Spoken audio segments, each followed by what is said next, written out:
Sundin ang kanyang mga utos at patuloy na gagawin ang ayon sa kanyang kalooban.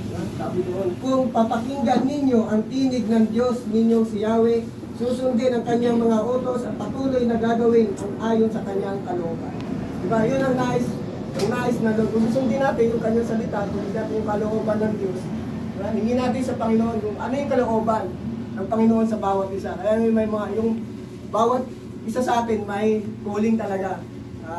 May mga bahagi, diba, sa church. Kaya yun, kailangan pakinggan natin yung tinig ng Diyos sa pamamagitan ng kanyang salita. Para maghanap natin kung ano yung kalooban ng Diyos sa bawat isa.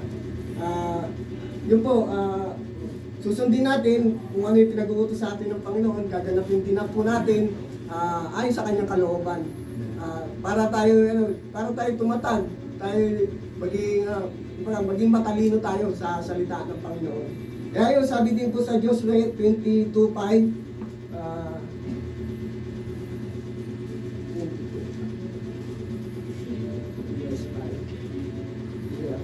sabi dito, huwag lamang ninyong kakalimutang sundin ang mga tagubilin at kautosang ibinigay ni Moises sa inyo. Ibigin ninyo si Yahweh na inyong Diyos, sundin ninyo ang kanyang kalooban at tuparin ang kanyang mga utos. Maging tapat kayo sa kanya at paglingkuran ninyo siya ng buong puso at kaluluwa. Diba? Sa paglilingkod naman ito, talagang, sabi nga,